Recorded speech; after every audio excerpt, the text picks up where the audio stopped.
예, 유성글 의원입니다.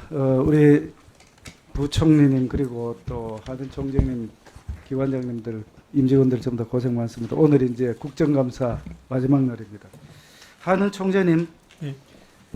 노동소득 분배율 수정하고 또 그 관련돼서 번복했던 사항에 대해서 최종적으로 한번 여쭤볼게요. 제가 지난번에도 그런 이야기를 했지만 사실 하는이 왜 이렇게 노동소득 분배율에 대해서 그때 그 당시에 작년 3월 18일 날 또 6월 16일 날 왜 이렇게 그때 당시에 3월 달에 최적기라고 이렇게 이야기를 했는지를 알 수가 없어요. 특별하게 무슨 이유가 있습니까? 최적기, 적기다. 3월에는 제가 예. 한은에 없어서 어떤 아니 저 총재님 그렇게 말씀하시면 안 되죠. 그때에 어떤 일이 있었는지를 기관장으로서 답변을 하셔야 돼요.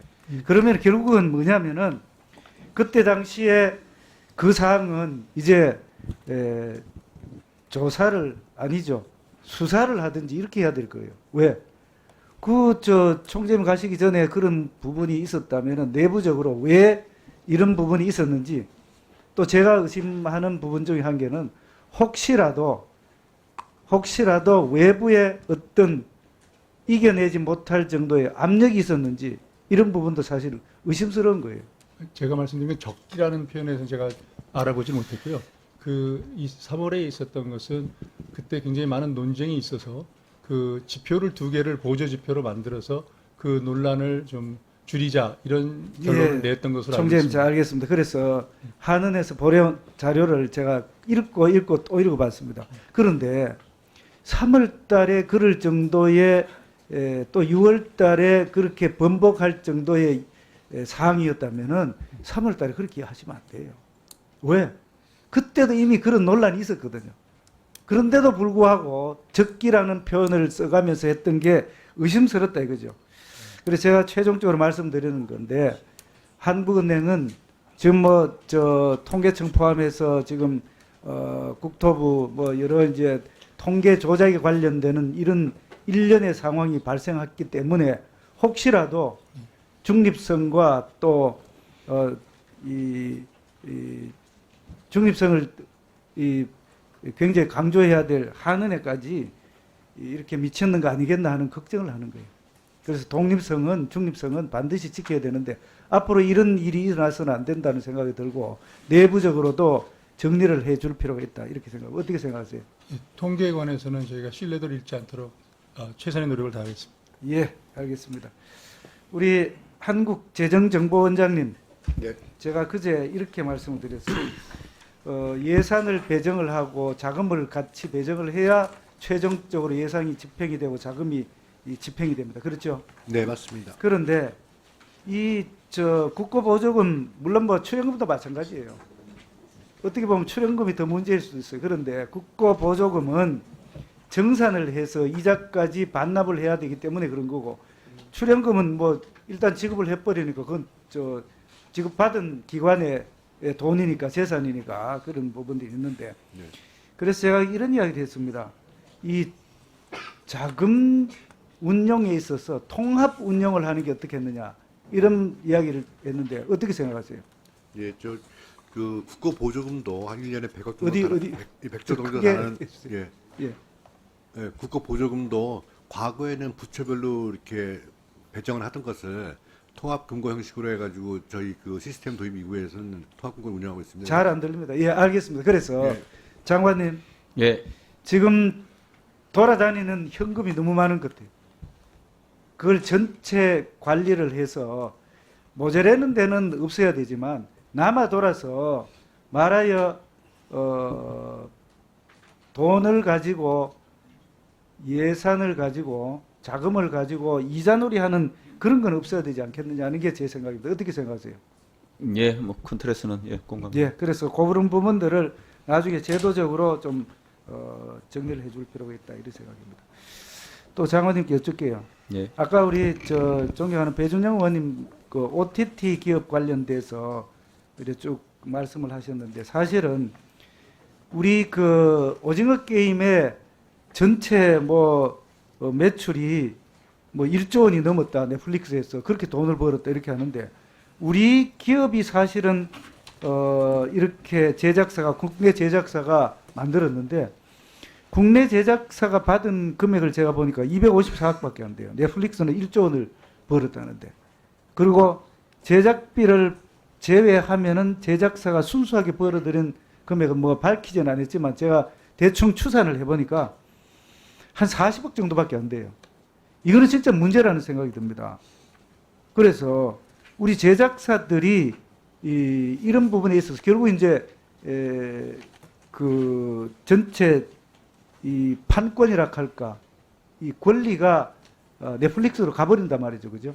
그래서 우리 OTT 기업들을 좀 지원해 줄 수 있는 방법이 없겠느냐 이렇게 보면은 결국은 우리 OTT 기업들이 지금 저 자료를 한번 보시죠. 그다음 한번 보시죠.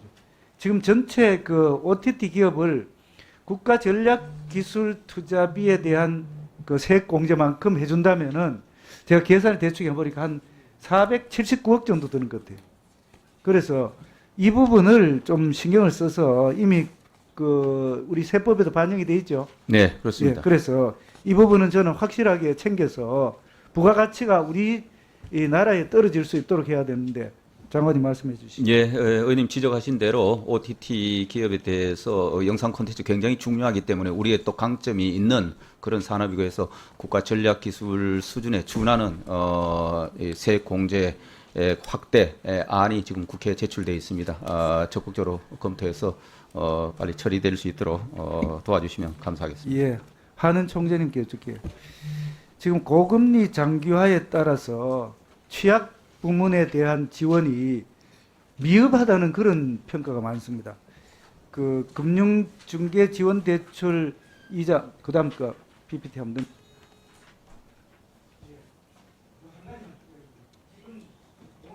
지방 중소기업에 대한 1분 더 줍니까? 예. 5년간 지방 중소기업에 대한 전체 지원이 5조 9천억으로 지금 고정이 되어 있어요. 그런데 그 위에 금융기관 취급액을 한번 보십시오. 2023년 올 9월 달에 금액이 지금 41조나 돼요. 이렇게 되다 보니까 5조 9천억이 14.4%가 되고 그 비율이 지금 급속하게 줄어들고 있습니다. 이거 좀 생각해야 되는 거 아닙니까? 물론 지원 규모를 좀 늘려서 전체 비율이 19%에서 지금 14%로 줄어들었어요. 어떻게 생각하십니까? 특히 지방의 중소기업에 관련되는 사람. 지방 중소기업 지원이 더 필요한 것은 사실이고요. 지금 저거는 지방 중소기업 지원 프로그램에서 나간 돈이고 기타 신성장이라든지 다른 중소기업 지원 프로그램의 일부도 지방으로 가기 때문에 그렇죠. 제가 알고 있습니다. 예. 그래서 전체 그러면은 나중에 한번 저 계산을 해 주십시오. 예, 그렇게 하겠습니다. 그래서 전체적으로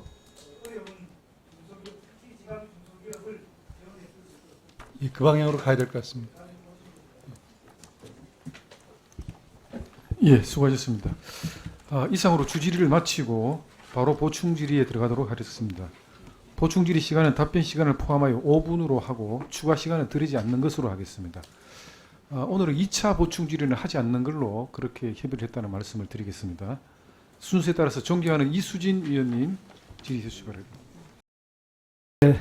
제21대 국회 기획재정위원회 마지막 국정감사의 마지막 질의하는 유성걸 의원입니다. 부총리님 포함해서 우리 하는 총재님 또 각 기관장님들 수고 많이 하셨습니다. 또 준비하시는 임직원 여러분들도 수고하셨습니다. 마지막 질의입니다. 하는 총재님께 여쭙겠습니다. 지금 한국은행의 기능 역할, 뭐 기능은 그렇습니다만 역할을 좀 변화시켜야 되지 않겠냐 이런 말씀을 좀 드립니다. 한은법 제11조에 보면은 한국은행법 적용되는 금융기관을 이렇게 정의를 하고 있습니다. 이 법에서 금융기관이라는 은행법 제2조와 또 2조에 따른 은행과 금융지주회사법에 따른 은행 지주회사를 말한다. 그래서 지금 한국은행이 할 수 있는 대상은 여기에만 해당이 되도록 되어 있어요. 그런데 이렇게 되다 보니까 지금 제가 확인해 보니까 저 다음 표 한번 그림표 한번 보시죠.